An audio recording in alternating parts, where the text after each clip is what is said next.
In early February, the IDF started releasing comments expressing its intention to disband 2 of Khan Yunis's 4 battalions, with a particular focus on the northern region of the city. Every day, the Israeli military incorporates new ones into their operations in the Khan Yunis region. While fighting harder in Khan Yunis's south and west, the IDF still needs to overcome challenges that lend credence to the idea that it will take much longer to destroy these battalions.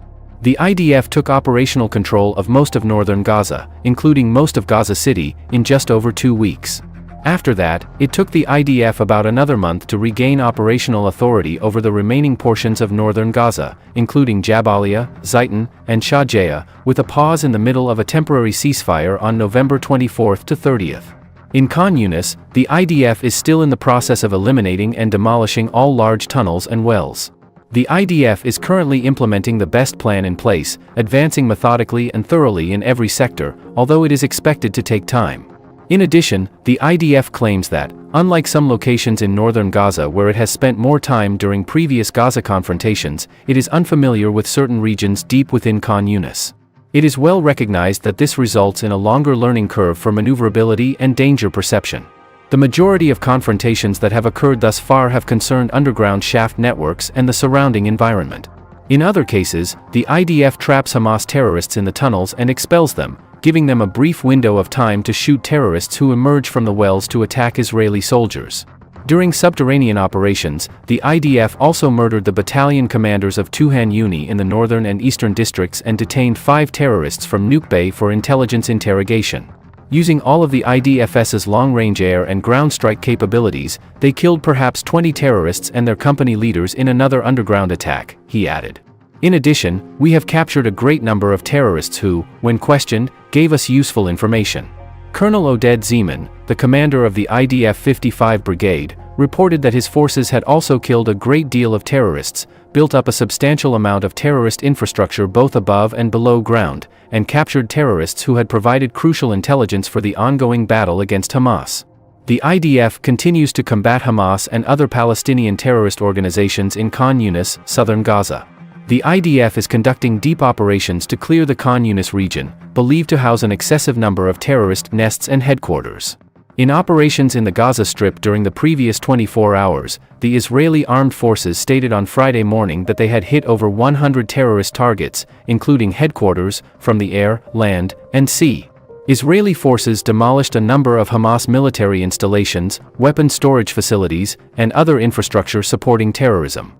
Targeting a terror group that was attempting to attack an Israeli tank, the 414th Battalion of the Israeli Armed Forces Combat Intelligence Unit has begun a manhunt in the barrage camp in central Gaza. Israeli forces monitored the terror group using a drone. The forces confirmed the targets and ordered the Israeli Air Force fighter jet to attack the building where the cell was hiding, killing the terrorists. According to the IDF, Kafir Brigade forces demolished over 100 Hamas objectives, including tunnels in the Khan Yunis area, and killed dozens of terror activists. A 5-man Hamas cell was discovered by brigade soldiers stationed near Bani Suhila, on the outskirts of Khan Yunis, according to a recent event recorded by the IDF, which then ordered a plane to target the group. The military located and demolished the operator's hiding place after the incident, as stated. Kafir soldiers discovered a significant cache of weapons, including guns, grenades, and explosives, in another location in Khan Yunis, according to the Israel Defense Forces. The organization that assists Palestinian refugees in the area, UNRWA, concealed some of the weapons in bags bearing their insignia. The IDF reported that combat engineers collaborating with the Kafir Brigade destroyed the Hamas command center, which the terrorist organization used to organize the October 7th assault. Tunnel shafts, underground passageways, anti-tank launch platforms, and observation posts were among the other Hamas targets that the IDF destroyed. In the Shah Jahan district of Gaza City, troops from the Yifta Reserve Brigade stormed and later demolished a network of tunnels as well as the residence of a top Palestinian Islamic Jihad official, according to the IDF. According to the IDF, reservists discovered an Islamic Jihad tunnel shaft in the eastern section of Shijaya that connects to an underground network. The soldiers discovered a rocket launcher nearby. The Israeli Defense Forces claim that Ahmed Samara, the owner of the Islamic Jihad tunnels in northern Gaza, is the source of multiple underground shafts that the Yifta Brigade discovered in the northern section of Shijaya, close to his home. According to the IDF, soldiers found a ton of weapons, a handbook on Islamic Jihad, a tactical plan for the attack on October 7th, and a book about Adolf Hitler at Samara's house. According to reports, the officers opened fire on the underground passages while attempting to destroy the tunnels close to Samara's residence. The soldiers activated the explosives. According to the statement, the soldiers ordered an artillery strike after noticing questionable activity inside the tunnel prior to the explosion. Then, in the region above the subterranean network, combat engineers demolished 12 houses, as well as tunnels and weapons, according to the IDF. There were booby-trapped ones among them. According to the Israel Defense Forces, the conflict is progressively shifting into a new stage. The beginning of the conflict saw the call-up of approximately 300,000 reservists for duty. Following their release last week, many were able to resume their lives at home and at work. As said earlier this week by IDF spokesman Rear Admiral Daniel Hagari, "We are preparing accordingly because the goals of war require protracted conflict." This week, a few reservists will go back to their homes and workplaces. This will greatly lessen the strain on the economy and enable them to bolster their efforts for the upcoming year, as they will still be required and the struggle will go on. At the moment, Israeli soldiers are focusing their efforts in the Gaza Strip's southern region. Israeli soldiers believe that Hamas's military infrastructure is centered in this area. Hamas's military infrastructure centers around a complex system of subterranean tunnels. Additionally, most of the Israeli hostages are thought to be detained here. An Israel Defense Forces spokeswoman anticipates that the conflict between Israel and the terrorist organization Hamas will last until 2024. The Israeli army has adjusted its force deployment in the Gaza Strip in anticipation that the conflict will last until 2024, according to a statement from Rear Admiral Daniel Hagari. Hagari stated that in order to execute the objective as effectively as feasible, we are modifying our fighting strategies for each region of Gaza as well as the forces that are required. Every region has unique features and demands for operations. Hagari went on, "We are preparing in accordance with the fact that the war's goal requires long struggles, beginning in 2024. Hagari stated that in order to execute the objective as effectively as feasible, we are modifying our fighting strategies for each region of Gaza as well as the forces that are required. Every region has unique features and demands for operations." Hagari continued, "We are preparing for the long struggles that the war will require to achieve its goal, which will begin in 2024. U.S. Secretary of State Anthony Blinken is still attending meetings in Arab nations, including Turkey, despite garnering headlines recently for his political travels to the Middle East and nearby nations. Blinken issued a dire warning during a recent news conference, stating that the conflict between Israel and Hamas in Gaza may spread and jeopardize regional stability. "There is a great deal of stress in the area right now." Blinken stated at a news conference in Qatar that this is a confrontation that has the potential to quickly escalate, leading to increased mistrust and misery. What are your thoughts on this, then? To ensure you don't miss any of our team's videos, which include special reports and the most recent developments on the Israeli-Palestinian conflict, subscribe to our channel, enjoy our videos, and hit the super thanks button below. Mahmoud Abbas, the leader of the Palestinians, abruptly announced his retirement due to mounting pressure from the Gaza militant group. Following the events that disrupted all the balances in the Gaza Strip, Mahmoud Abbas announced his resignation as president of the country. To establish the West Bank as their main base of operations, militant organizations have taken action. The October 7th strikes, which have been called the worst catastrophe Israel has ever faced, plunged the Middle East back into darkness following the attack. It resulted in the imprisonment of hundreds of Israeli civilians. Global politics united in opposition to this evil action by the extremist group in Gaza. Palestinian leader Mahmoud Abbas's direct response to criticism directed at the militant group's commander, Yahya Sinwar, had a significant impact. Abbas added that they supported Israel's right to self-defense and said that Sinwar and other extremist leaders surrounding him were leading the Palestinian people into a serious crisis for their own benefit.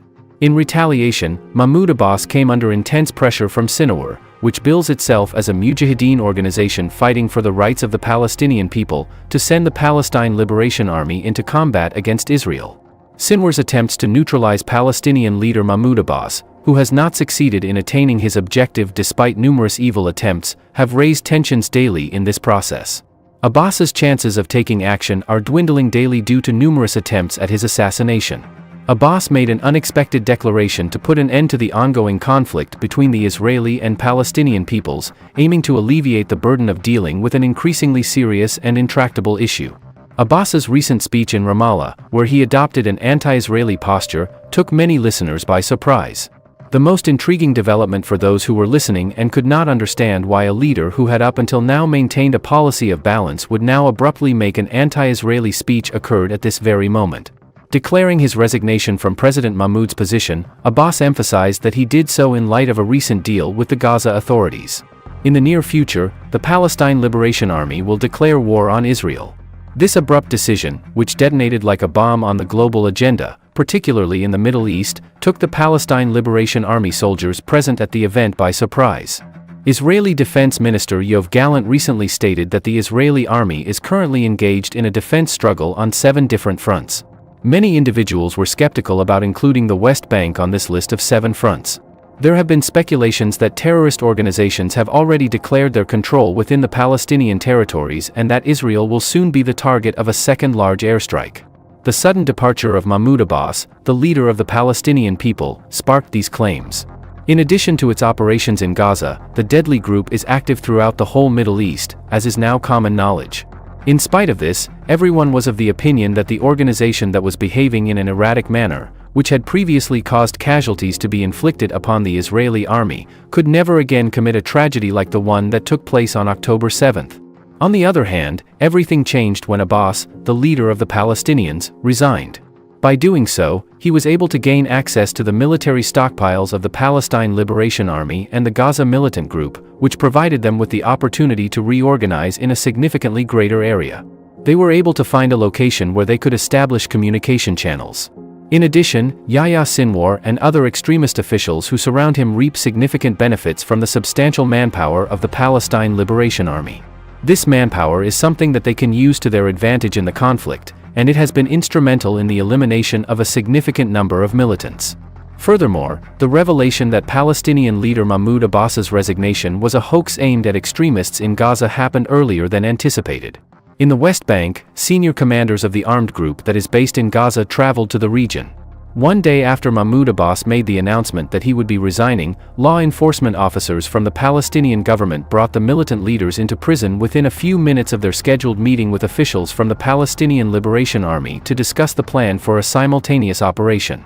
In addition to this, Palestinian leader Mahmoud Abbas highlighted that the rights of the Palestinian people are more important than the pressures exerted by any unlawful entity. He also declared in a public address that his departure as president was only a formality. It is Abbas. Abbas has voiced his hope that these illegal groups in Gaza will be eliminated as quickly as possible. According to Abbas, anyone with a radical attitude, especially Yahya Sinwar, the commander of the terrorist group in Gaza, does not take into consideration the rights of the Palestinian people. Yahya Sinwar, the leader of the terrorist group in Gaza, was surprised by Abbas's unexpected reappearance and vowed to continue running the state, leaving him uncertain about his own reaction. The latest developments have completely exhausted the prospects for Yahya Sinwar to make a move about the situation.